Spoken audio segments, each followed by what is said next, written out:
আসসালামু আলাইকুম, কেমন আছেন সবাই? সকালটা লেবুর চা দিয়ে শুরু করি। সাথে আছে আমার বানানো চকলেট কেক, যা কালকে বানাইছিলাম, সম্পূর্ণ শেষ। আমি এক পিস রেখে দিয়েছিলাম শুধু সকালে খাওয়ার জন্য চা দিয়ে। আজ শুক্রবার, ইব্রাহিম তো পুরাই ঘুম। দেখেন, গরমের দিনেও আমাদের কম্বল লাগবে, রাত্রি একটু ঠান্ডা পড়লেই কম্বল লাগবে, কম্বল আর ওঠানোর কায়দা নাই। আর তার তো চোখে প্রচুর ঘুম, একদম বিছানার সাথে লেটকে থাকে। আজ শুক্রবার, 11টার আগে সে আর ঘুম থেকে উঠবে না। এমনিতেই সকালে প্রচুর ঘুম থাকে, কারণ রাতে ঘুমাতে চায় না খুব একটা তাড়াতাড়ি।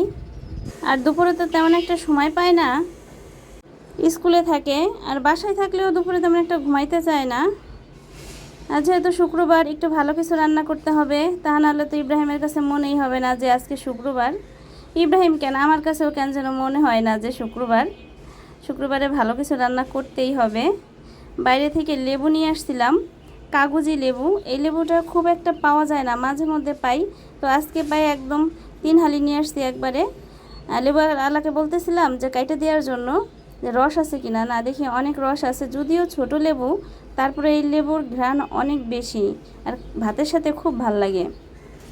গরুর মাংস রান্না করব। আমি ভয়তে তাড়াতাড়ি রান্না করতে চলে আসছি। আজকে শুক্রবার, তাই ভাবছিলাম যে ফজরের পরে একটু শুয়ে থাকবো। শুয়ে থাকার পরে একটু পরেই শুনি চারিপাশে এত প্রেসার কুকারের শব্দ, মনে হইতেছিল সবার রান্না ভাই শেষ, আমারই মনে হয় বাকি আছে।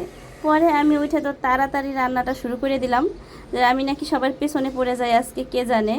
কারণ এরকম খুব একটা শুনি না, আজকে এত পরিমাণে চারপাশে প্রেসার কুকারের শব্দ পাইছি আমি, যাতে আমার একদম ঘুম ভেঙে গেছে। ইব্রাহিমকে দিছি গোসল করতে, কি অবস্থা! ইব্রাহিমের তো গোসল করতে গেলে অনেক সময় লেগে যায়। আর একটু ডাল রান্না করব, পাতলা করে ডাল রান্না করব। গরুর মাংসের সাথে পাতলা ডাল খুব ভালো লাগে, ওরা অনেক পছন্দ করে।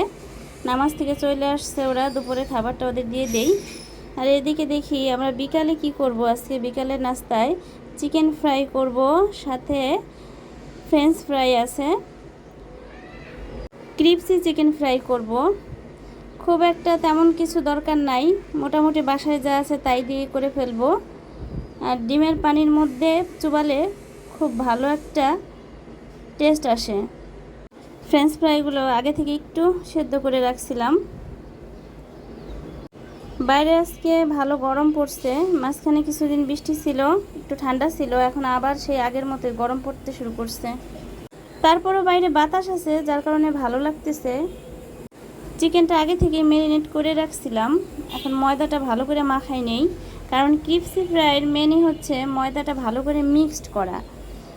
ভালো করে মিক্সড না করলে মাংসের মধ্যে ঠিকমতো ঢোকে না, আর না ঢুকলে আবার টেস্টটা ভালো আসবে না, কাঁচা কাঁচা লাগে। কারণ এটার উপর যেহেতু ময়দা দিয়ে কোটিং করা হয়, এই কারণে চিকেনটা তো ভিতরে খুব একটা ভাজা হয় না, একটু কাঁচা কাঁচা থাকে। এই কারণে সব কিছু একটু ভালো করে মিক্সড করে দেই। মিক্সড করার জন্য তেমন কিছু না, একটু কর্নফ্লাওয়ার, লবণ, গুঁড়ামরিচ আর একটু ম্যাজিক মশলা দিয়েই এটা দেখা যায় মিক্সড করে ফেলছি। আর মাংসের সাথে একদম হাত দিয়ে চাইপে চাইপে ভালোভাবে মিশিয়ে দিলে খাইতেও ভাল লাগবে, দেখতেও ভাল লাগবে। আর আমি দেখা যায় ডিমের পানির মধ্যে একবারই চুবাই। অনেকে দেখি যে 2বার বলে, 3বার বলে। আসলে 2-3বার দিলে একটু ময়দাটা বেশি ফোলে, বেশি দেখা যায়, বড় বড় দেখা যায় চিকেনটা। কিন্তু আমার কাছে টেস্টটা অত ভালো লাগে না, বেশি ময়দা ময়দা লাগে। আর এই ময়দাগুলো তো বারবার চাইলে নিতে হবে, নাহলে একদম দলা দলা পাকাই যাবে। বারবার চাইলে নেওয়াটাই ভালো হবে।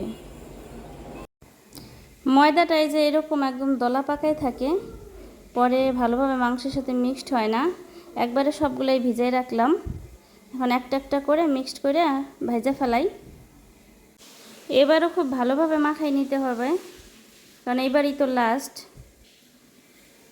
রান্নাটা কিন্তু আমি অনেক ভালোভাবে দেখাই না, কারণ আমার এটা রান্নার কোনো পেজ না, যার কারণে রান্নার সব কিছু এইভাবে দেখানো হয় না। জাস্ট কিভাবে করি শুধু এতটুকুই দেখাই, একদম পরিমাপ মাইপা ওইভাবে কিছুই বলা হয় না। এই চিকেনটা একটু সময় নিয়ে ভাজতে হয়, বেশি তাড়াতাড়ি ভাজতে গেলেও পুড়ে যাবে, আবার অল্প আঁচে ভাজতে গেলেও ময়দার মধ্যে কেমন তেল চিটচিট একটা ভাব হয়ে যাবে। এই কারণে একটু সময় নিয়ে বেশিক্ষণ ধরে ভাজলেই ভিতরেও ভাজাটা হয়ে যাবে, এবং উপরের যে ময়দাটা এইটাও একদম মুচমুচে হয়ে যাবে, ভালো লাগবে খাইতে। একটু সময় নিয়েই ভাজি।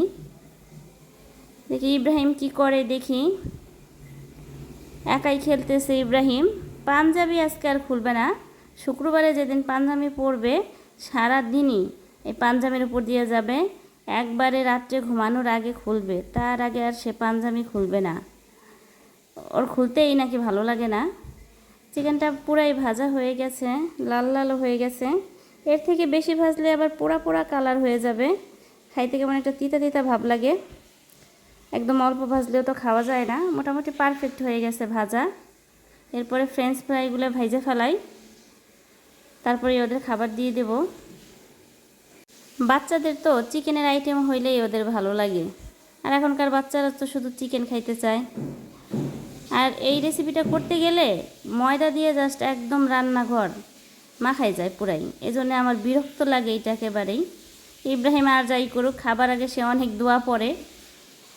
ইব্রাহিমকে আমি বলতেছিলাম যে খাবার কেমন হয়েছে বলো, সেই কথার খাবারটা ঠান্ডা হয়ে যাইতেছে। তো ইব্রাহিম বলতেছিল খাবার মজা হয়েছে, কিন্তু গরম তাই খাইতে পারতেছে না, একটু বেশি গরম, এইমাত্র ভাজা হয়েছে তো বলতেছিল, তাই মজা হয়েছে। আল্লাহ হাফেজ, সবাইকে ভালো থাকবেন। ভালো লাগলে একটা লাইক দিয়ে দেবেন প্লিজ।